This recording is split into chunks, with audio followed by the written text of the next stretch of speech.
যাদেরকে আমি কিছুদিন আগে বলতে শুনেছি যে পুলিশ ছাড়া এসে দেখো, পুলিশ ছাড়া এসে দেখো, পাল ফালায় অন্ধকার করে দিবে, এরকম বলতো, তারাই এখন দেখি সেনাবাহিনী ছাড়া চলতে পারে না।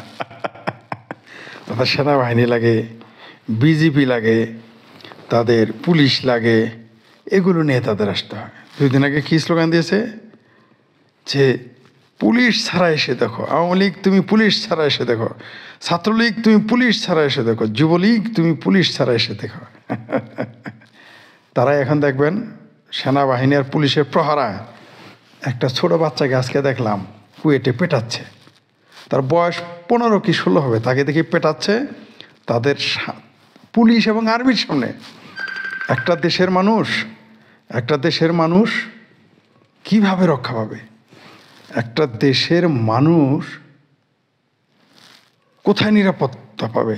কোর্টে গেলে আদালত উকিল ঢুকতে দেয় না, বিচারককেও মারে, বিচারপতিকে মারে, আসামিকে পেটায় পুলিশের সামনে, সেনাবাহিনীর সামনে একজন মানুষকে পেটাচ্ছে, পুলিশের সামনে একজন মানুষকে পেটাচ্ছে আগে দেখেছি, এখন সেনাবাহিনীর সামনে পেটায়।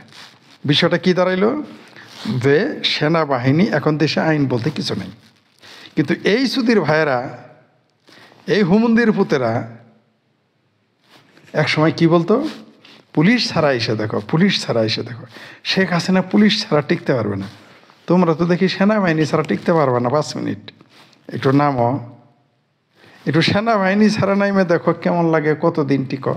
আমরাও একটু দেখি, কই দেখলাম না তো। এই যে আপনারা দেখলেন যে খুলনাতে যেভাবে একটা ছেলেকে দেখলাম পেটাইতেছে, খুলনাতেই, খুলনাতে যেভাবে পেটাইতেছে একটা ছেলে, তাকে পেটাইতেছে শিবিরের তথাকথিত বৈষম্য বিরোধী ছাত্র নামদের শিবিরের জামাতের জঙ্গিরা মারতেছে। কার সামনে? পুলিশের সামনে। কার সামনে?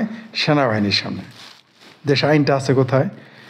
যেখানে আমার মনে আছে একটা সেনাবাহিনীর লোক যদি একটা লাঠি নিয়ে দাঁড়াইতো, বন্দুক না, পিছনে বন্দুক, তাহলে হাতে একটা লাঠি থাকতো, 5 মিনিটে 1000 লোক চলে যেত। এখন সেই আর্মির সামনে পেটায়, পুলিশের সামনে তো বটেই। আপনি এখন কোন দেশে বাস করবেন? এটা একটা দেশ হইল? এই যে যারা বলতেন দেশে আগে আওয়ামী লীগের আইন ছিল না, নিয়ম ছিল না, শৃঙ্খলা ছিল না, হ্যাঁ, আপনার সাথে আমি একমত। আওয়ামী লীগের সময় অনেক মানবাধিকার লঙ্ঘন হয়েছে, অনেক অবিচার হয়েছে, ন্যায় বিচার ছিল না অনেকাংশেই, নির্বাচন ছিল না, ওকে ঠিক আছে। এখনও তো নির্বাচন দিচ্ছে না, সুদূর বুদুর করতেছে, এক দিন এক কথা বলে, আর নির্বাচন আজ দিব না, কাল দিব না, পরশু দিব, এইভাবে ওই নটি মাগির ভাল রান্দে মুরগি কয় ডাইল। আবার আমাদের জামরুর ভাষা আরেকটা আছে, মানে হাঁটু দেখায়, মানে হাঁটুর কাপড় উঠায় খালি, আর সে বেশি কিছু করে না। বাংলাদেশের নির্বাচন, ইউনুস গভর্নমেন্ট, এনজিওগ্রাম সরকারের ছুরি বুড়ি হুরি গেলমান কোটার যে সরকার, তারা শুধু ওই যে হাঁটু দেখাই চলতেছে। বুঝতে পারছেন তো কী বলতেছি? ওই গল্পের দশা। নির্বাচন তারা দিচ্ছে না, দেই দিচ্ছি তারিখ বলে না, ঠিক আছে? সে যাই হোক, বাংলাদেশে এখন যে আইন বলতে কিছু নাই, এটার কতবার প্রমাণ হবে? এখন তো কিছুই নাই। আওয়ামী লীগের আমলে তো কিছুই ছিল।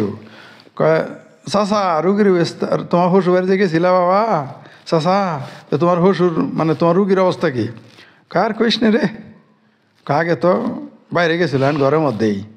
তো এরকম হলো বাংলাদেশের অবস্থা। আগে রুগী তাও তো বাথরুমে যাইতো বাইরে, এখন তো ঘরের মধ্যে হাগামোতা করানো লাগতেছে। মানে বুঝেন নাই? মানে আগে তাও কোর্টে যাওয়া যাইতো, মিনিমাম আইন ছিল, নিয়ম ছিল, কানুন ছিল মিনিমাম। শেখ হাসিনার যতই গালি দেন মিনিমাম ছিল। কোর্টে গিয়ে আপনাকে এইভাবে আর্মির সামনে আপনাকে মারতে পারতো না অন্তত আওয়ামী লীগ সরকারের আমলে, এটা গ্যারান্টিড।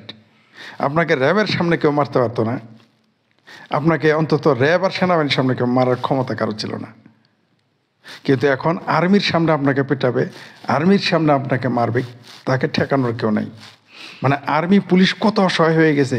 এই মব জামাতি নামের, হেফাজতি নামের, সিংকুবাম নামের এই হেফাজতে পাকিস্তানিরা, এই ইসলামিস্ট জঙ্গিরা, মুসলিম জঙ্গিরা, পাকিস্তানের ISIর প্রেসক্রিপশনে চলা, এটা কার প্রেসক্রিপশনে দেশ চলতেছে? যেখানে আর্মির সামনে মানুষকে পেটায় কিছু বলতে পারে না। এটা আর কি বলবো? আমরা নিজের চোখে দেখলাম, আর্মির সামনে আঙুল তুলে কথা বলে প্রথম আলো অফিসের সামনে আমরা দেখেছি। বোঝা গেল যে এই দেশ অন্য কারোই সারাই চলতেছে। বাংলাদেশ এখন বাংলাদেশ সেনাবাহিনীও চালাচ্ছে বলে আমার মনে হয় না। বাংলাদেশ এখন বাংলাদেশ পুলিশের হাতে নেই, বাংলাদেশের বিজেপির হাতেও নেই, বাংলাদেশ সরকারের হাতে নেই। আসলে দেশটা চালাচ্ছে কারা? এই যে জামাত শিবিরের জঙ্গিরা, হেফাজতের জঙ্গিরা, হিজবুতি জঙ্গিরা, আফগানিস্তানের তালেবানি জঙ্গিরা এই দেশ এখন চালাচ্ছে। তা না হলে এটা কী করে সম্ভব যে আর্মির সামনে পুলিশের সামনে ধরে একটা মানুষকে আপনি পেটাচ্ছেন? আচ্ছা, এটাও গেল।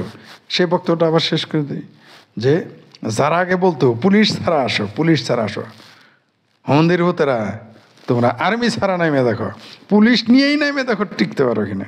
পুলিশ নিয়েও পুলিশ নিয়ে নামলো পাবলিক তোমাদের সেটা ফাটা ফেলবে।